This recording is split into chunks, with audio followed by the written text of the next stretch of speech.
हरीम को जो ज़ख्म कहकशा ने दिए थे वो सब उसे देख के फिर दोबारा से उजागर हो चुके हैं और वो बहुत ज़्यादा रोती है और कहती है कि आखिर मेरा क्या कसूर था कि मुझे ये दिन देखना पड़े कि मैं दोबारा से इन लोगों की शक्ल देखूं, क्योंकि मैं बहुत ज़्यादा परेशान हूँ।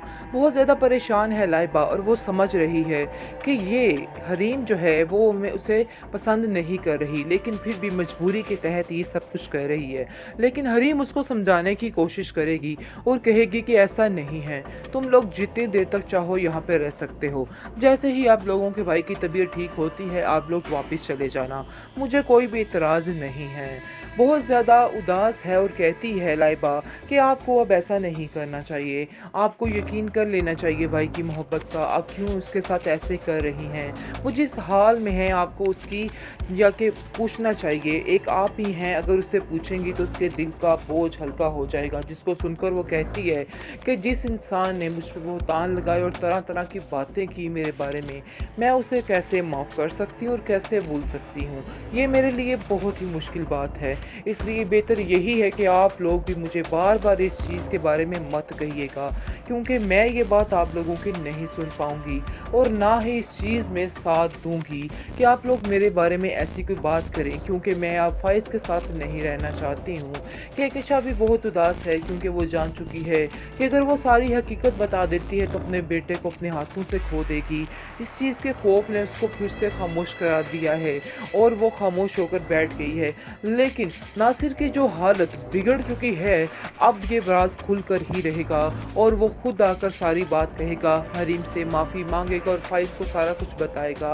खैर आप देखिएगा कि अब हरीम को इन सब बातों से कोई फ़र्क नहीं पड़ता कि कोई उसके बारे में जो मर्ज़ी सोचे, कोई उसके बारे में जो भी कहे, क्योंकि उसने सब कुछ वक्त के हाथों छोड़ दिया था और उसने कहा था कि मैं सब कुछ अल्लाह के हाथ छोड़ रही हूँ, वो ही इंसाफ करेगा आप लोगों का। खैर बहुत ही बेहतरीन इंसाफ हो रहा है। किस तरह से कहकशा बेगम की हालत हुई है ये तो आप सबके सामने ही है। बहुत ज़्यादा परेशान है वो कि रेयान काश वापस आ जाए और सारा कुछ ठीक कर दे, लेकिन ऐसा कहाँ होने वाला है। हमना ने उसको जकड़ के रखा हुआ है और वो कभी भी वापस नहीं आ। तो सुनकर हरीम कहती है कि हाँ, हम फिर दोबारा ज़रूर चक्कर लगाएंगे। मैं बाबा को लेके आपके घर ज़रूर आऊँगी, ये मेरा आपसे वादा है। तो उससे वादा कर लेती है और कहती है कि आप फ़िक्र मत करें, हम ज़रूर आएंगे आपकी तरफ। लेकिन जी आप देखेंगे कि बहुत ज़्यादा परेशान हो चुकी है, क्योंकि कहकशा को पता चल चुका है कि उसके बेटे की हालत बेहद ख़राब है। जैसे ही पता चलता है हरीम को, लेकिन हरीम कोई भी फ़ैसला नहीं करना चाहती और ना ही लोगों के साथ जाना चाहती है।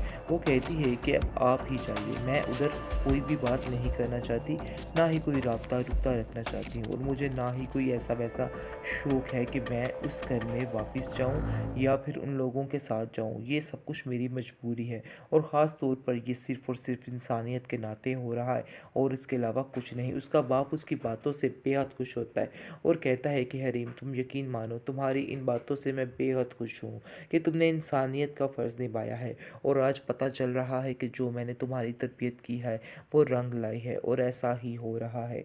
मुझे तुम्हें देख के काफ़ी खुशी मिलती है और मुझे तुम पे पूरा पूरा यकीन है। तुम फिक्र मत करो, सब ठीक हो जाएगा। लेकिन तुम्हें अब पीछे इन लोगों की तरफ मुड़ के नहीं देखना है और इन लोगों की बातों में आके अपने दिल को नहीं पिघलाना है, क्योंकि ये औरत कभी बदल नहीं सकती है।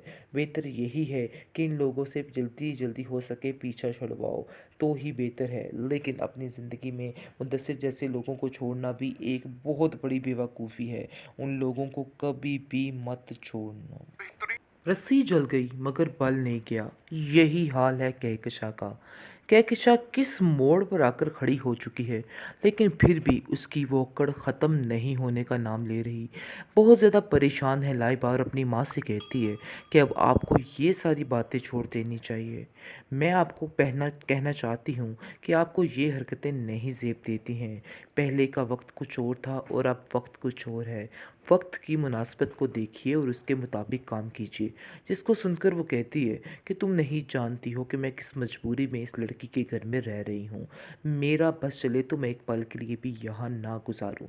जिसको सुनकर वो कहती है कि मैं आपको यही समझाने की कोशिश कर रही हूँ, ये सिर्फ़ और सिर्फ़ हमारी मजबूरी है।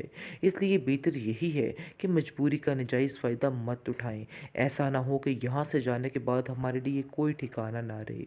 दूसरी तरफ जी आप देखेंगे कि जो हरीम का बाप है वो काफ़ी ज़्यादा इंटरेस्ट लेने लग जाता है मुदस्सिर में। मुदस्सिर का आना जाना भी लगा रहता है, जिसकी वजह से काफ़ी ज़्यादा वो खुश भी रहता है और उसको अपने बेटे की कमी भी महसूस नहीं होती है। और उसको कहता है वो कि तुम मुझे बिल्कुल अपने बेटे जैसे लगते हो, मुझे तुम्हारे होते हुए उसकी कमी महसूस नहीं होती है। तुम हमारा बहुत साथ देते हो, क्योंकि वो हर घर के काम में उनकी मदद करता है और उनके साथ जाता है और उनको पूछता है। ये बात उसके बाप को उसकी बेहद पसंद आ चुकी है और वो बहुत ज़्यादा खुश है।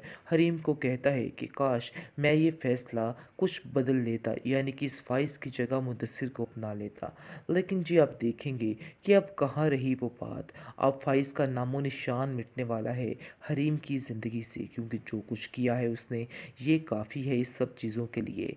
दूसरी तरफ आप देखेंगे कि बहुत ज़्यादा फ़ोर्स करने लग जाता है मुदस्सिर, ये उसका हरीम का बाप, और कहता है कि बस अब आपको एक काम करना है कि अपनी माँ को इधर लेके आना है, जिनकी आप इतनी तारीफ़ें कर रहे हैं और जो हरीम के इतने फ़ैन हैं, हरीम से इतना प्यार करते हैं, मैं उनसे मिलना चाहता हूँ। जिसको सुनकर मुदस्सिर कहता है कि हाँ वो भी इधर ज़रूर आएंगी, लेकिन उससे पहले आप हमारे घर में आइए। हम आपके घर में, यानी आप जब हमारे घर में आएंगे तो हमें बेहद खुशी होगी। यकीन मानिए कि सारी खुशियाँ जो हैं वो बहुत ज़्यादा हरीम से मिलती हैं मेरी माँ को, और मेरी माँ हरीम को देख के बेहद खुश हो जाती है। इसको सुनकर हरीम कहती है कि हाँ हम फिर दोबारा ज़रूर चक्कर लगाएंगे, मैं बाबा को लेके आपके घर ज़रूर आऊँगी, ये मेरा आपसे वादा है। वो उससे वादा कर लेती है और कहती है कि आप फ़िक्र मत करें, हम ज़रूर आएंगे आपकी तरफ। लेकिन जी आप देखेंगे कि बहुत ज़्यादा परेशान हो चुकी है, क्योंकि कहकशा को पता चल चुका है कि उसके बेटे की हालत बेहद ख़राब है। जैसे ही पता चलता है हरीम को, लेकिन हरीम कोई भी फ़ैसला नहीं करना चाहती और ना ही इन लोगों के साथ जाना चाहती है। वो कहती है कि अब आप ही जाइए, मैं उधर कोई भी बात नहीं करना चाहती, ना ही कोई राब्ता-रुब्ता रखना चाहती हूँ, और मुझे ना ही कोई ऐसा-वैसा शौक है कि मैं उस घर में वापस जाऊँ या फिर उन लोगों के साथ जाऊँ। ये सब कुछ मेरी मजबूरी है और ख़ास तौर पर ये सिर्फ़ और सिर्फ़ इंसानियत के नाते हो रहा है और इसके अलावा कुछ नहीं। उसका बाप उसकी बातों से बेहद खुश होता है और कहता है कि हरीम तुम यकीन मानो, तुम्हारी इन बातों से मैं बेहद खुश हूँ कि तुमने इंसानियत का फ़र्ज़ निभाया है, और आज पता चल रहा है कि जो मैंने तुम्हारी तरबियत की है वो रंग लाई है और ऐसा ही हो रहा है। मुझे तुम्हें देख के काफ़ी खुशी मिलती है और मुझे तुम पे पूरा पूरा यकीन है। तुम फिक्र मत करो, सब ठीक हो जाएगा। लेकिन तुम्हें अब पीछे इन लोगों की तरफ मुड़ के नहीं देखना है और इन लोगों की बातों में आके अपने दिल को नहीं पिघलाना है, क्योंकि ये औरत कभी बदल नहीं सकती है। बेहतर यही है कि इन लोगों से जल्दी जल्दी हो सके पीछा छुड़वाओ, तो ही बेहतर है। लेकिन अपनी ज़िंदगी में मुदस्सिर जैसे लोगों को छोड़ना भी एक बहुत बड़ी बेवकूफ़ी है। उन लोगों को कभी भी मत छोड़ना।